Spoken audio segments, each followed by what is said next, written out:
ఎందరో త్యాగమూర్తుల త్యాగఫలం ఆంధ్ర రాష్ట్రం. నేడు ఆంధ్రప్రదేశ్లో ప్రజలు సుఖ సంతోషాలుగా ఉన్నారా? ప్రస్తుతం ప్రజల మధ్య ఉన్న కులాల కుంపట్లు ఎవరి కోసం? చంద్రయాన్ రాకెట్ యుగంలో కూడా వర్ణ విభేదాలు దేనికి సంకేతాలు? రాజకీయ పార్టీల నేతలు ఏం చెప్తున్నారు? నేటి కాలంలో ప్రపంచాన్ని శాసించే మన యువత మేధాశక్తి ఏం కోరుకుంటుంది? తెలుసుకోవాలంటే ఆంధ్ర యువగలం. ప్రజల మాటే మా నోట. 6వ ప్రపంచ తెలుగు రచయితల సమావేశాలు సభలు కూడా సక్సెస్ఫుల్గా రెండో రోజు జరుగుతున్న పరిస్థితి కనపడుతుంది. ఈ నేపథ్యంలో ఆంధ్రప్రదేశ్ను తెలుగును పూర్తి స్థాయిలో ఇంప్లిమెంట్ చేయాలి, అమ్మ భాషను తెలుగును తీసుకురావాలనే ఉద్దేశంతో ఈ ప్రపంచ తెలుగు రచయితల సదస్సులు కూడా జరుగుతున్న పరిస్థితి కనపడుతుంది. ఈ నేపథ్యంలో అశోక్ బాబు గారు పూర్వ ఎమ్మెల్సీ, అదేవిధంగా టీడీపీ సీనియర్ నాయకులుగా ఉన్నారు. ఆయన అడిగి తెలుసుకుందాం. సార్, ఈరోజు జరుగుతున్నటువంటి సభల గురించి మీ ఉద్దేశం ఏంటి? అంటే భారతదేశంలో అనేక భాషలు ఉన్నాయి. రాష్ట్రానికి ఒక భాష ఉంది. ఈ భాషా ప్రాతిపదిక మీదే గతంలో రాష్ట్రాలు కూడా ఏర్పడ్డాయి. అయితే మాతృభాషకి నష్టం కలిగిస్తూ ఇంగ్లీష్ మీడియం అనే ఒక అంశం ఆంధ్రప్రదేశ్లో తప్ప ఏ రాష్ట్రం లేదు.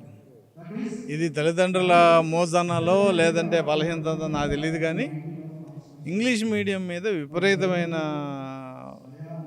దాన్ని ఏమంటారంటే ప్రోత్సాహం జరిగి మన భాష ఇబ్బంది పడే పరిస్థితికి వచ్చేసింది. ఇవాళ తెలుగు ఇంగ్లీష్ పదం లేకుండా తెలుగు మాట్లాడమని 2 నిమిషాలు టైం ఇస్తే మన ₹1,00,000 ప్రైజ్ అవచ్చు ఈ కాలం పిల్లలకి. ఎందుకు ఇది జరుగుతుందనేది విద్యావేత్తలు ఆలోచించాలా. ఇంగ్లీష్ మీడియం చదవడం తప్పని నేను చెప్పను, కానీ మాతృభాష జరిగే ఈ అన్యాయం కానీ నష్టం కానీ తీర్చే విధంగా తెలుగు పాఠ్యాంశాన్ని పెట్టి సిలబస్లో కనీసం 10th క్లాస్ వరకు తెలుగును కంపల్సరీ చేసి తర్వాత ఏమైనా కూడా తెలుగును మర్చిపోకుండా విధంగా సిలబస్ ఉండాలనేది నా అభిప్రాయం. గత ప్రభుత్వం ఖచ్చితంగా ఇంగ్లీష్ నేర్చుకోవాలి, ఇంగ్లీష్ మూలంగా ఎక్కువ భవిష్యత్తు ఉంటుందని చెప్పి ఇంగ్లీష్ మీడియం తీసుకొచ్చారు. ఈ నేపథ్యంలోనే కొంత తెలుగు ఇబ్బంది అయింది. దీన్ని ఎట్లా ఏ ఉద్దేశంతో తెచ్చారంటారు జగన్మోహన్? ఇదే ప్రశ్న వచ్చినప్పుడు ఆదిమూలపు సురేష్ గారు అన్నప్పుడు నేను అడిగాను, మరి ఇంగ్లాండ్ అడుక్కున్నాడు వాడు ఇంగ్లీష్ని అడుక్కుంటాడు కదా, మరి ఇంగ్లీష్ బాగా వచ్చు కదా వాడికి, ఎందుకు అడుక్కున్నాడు సమాధానం చెప్పి మినిస్టర్ గారిని అడిగారు. ఆయన సమాధానం చెప్పలా. కాబట్టి ఇది మోజో బలహీనతో ముందు సోషల్ ఇంజనీరింగ్ జరగాలి. విద్యావేత్తలు కూడా దీనికి ప్రత్యామ్నాయం ఏంటనేది ఆలోచించగలిగితేనే తెలుగు భాష మరి ఎంతో ప్రాచీనమైన భాష త్వరలో అంతరించే ప్రభావం, కొన్ని జంతువులు మనకు అంతరించిపోయినాయి. ఆ జాబితాలో తెలుగు భాషను కూడా చేర్చాల్సి వస్తుందని నా భయం. ఇప్పుడు ప్రత్యేకంగా కనుక ఆంధ్రప్రదేశ్ ముఖ్యమంత్రి నారా చంద్రబాబు నాయుడు, అదేవిధంగా deputy CM Pawan Kalyan, NDA ప్రభుత్వం వచ్చిన తర్వాత అంటే గతంలో కూడా తెలుగుకి ఎంతో కొంత ఆదరణ ఉంది, తెలుగు భాషా సంఘం లాంటివి పెట్టారు. కానీ గత ప్రభుత్వంలో మాత్రం ఓన్లీ నామినేటెడ్ పోస్టులుగా రాజకీయ లబ్ధి కోసమే వాళ్ళనే ఆ పోస్టులో పెట్టారు. ఆ విధంగా నష్టం జరుగుతుంది. ప్రస్తుతం ఈ కలయిక మూలంగా కూడా తెలుగుకి మంచి ఖ్యాతి వచ్చిందని చెప్పి మండల బుద్ధ ప్రసాద్ నాయకులు చెప్తున్నారు. అంటే ముఖ్యమంత్రి స్థాయిలో ఎన్టీ రామారావు గారు ఉండగా తెలుగు విశ్వవిద్యాలయం, తెలుగు అకాడమీ, తెలుగులోనే ఆఫీసు ప్రత్యుత్తరాలు జరపాలని, తెలుగు టైప్రైటర్లు ఇవ్వడం ఇవన్నీ జరిగినాయి.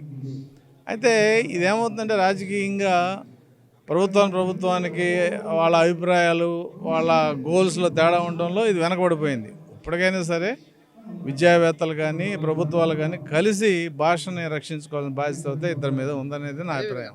ఎన్జీఓ అధ్యక్షులుగా కూడా మీరు గతంలో పనిచేశారు. విద్యా విధానంలో కూడా ఎటువంటి మార్పులు రావాల్సిన అవసరం ఉందంటారు? ఆ విధంగా ప్రభుత్వాలు కృషి చేయాలండి. ఇప్పుడు గత ప్రభుత్వం నూతన విద్యా విధానం అమలు చేసి చాలా ఇబ్బంది పడ్డారు. ఇప్పుడు దాన్ని సరిచేసే ప్రక్రియ ఇప్పుడు ప్రభుత్వం చేపట్టింది. బహుశా వచ్చే విద్యా సంవత్సరం నుంచి ఈ మార్పులన్నీ కూడా సరిచేసి అనుకూలమైన విద్యా విధానం ప్రవేశపెడతారని చెప్పి నమ్మకం నాకుంది. ఖచ్చితంగా జరగాలి. భాష అనేది మనకి కమ్యూనికేషన్ చేసుకోవడానికి ఉపయోగపడే ఒక అంశం. అది ఇవాళ FM రేడియోలో తెలుగు కానీ ఇంగ్లీష్ కానీ వింటే నాకు చాలా బాధ వేస్తే అసహ్యం కూడా వేస్తుంది. ఎటుపోతుంది సమాజం. మనం అదే మీరు మలయాళం కానీ కన్నడం కానీ లేకపోతే తమిళం కానీ వెళ్తే ఆ భాషను చాలా గౌరవిస్తారు వాళ్ళు. మనమే ఏదేదో తెలుగులో మాట్లాడితే ఏదో నేరమైనట్టు, వాళ్ళు ఏదో సెకండరీ క్లాస్ సిటిజన్స్ అయినట్టు, వీళ్ళేదో నాగరికత లేని మనుషుల్లాగా చూసే సమాజాన్ని మన ఆంధ్రప్రదేశ్లో చూస్తున్నాం. ఇది పోవాలనేది నా కోరిక. ఇది అశోక్ బాబు గారు టీడీపీ సీనియర్ నాయకుడు, పూర్వ ఎన్జిఓ అధ్యక్షులుగా కూడా పనిచేశారు, ఎమ్మెల్సీగా కూడా పనిచేశారు. ఈ నేపథ్యంలో ఆయన చెప్తున్నది ఏంటంటే రానున్న రోజుల్లో తెలుగు యొక్క పూర్వ వైభవం తీసుకొచ్చే ప్రక్రియలో భాగంగా విద్యావేత్తలు విద్యా విధానంలో కూడా మార్పు రావాలి. అదేవిధంగా ప్రభుత్వాలు కూడా దీనికి సంబంధించినటువంటి పూర్తి స్థాయి చర్యలు తీసుకోవాలని కూడా ప్రధానంగా అశోక్ బాబు చెప్తున్నారు.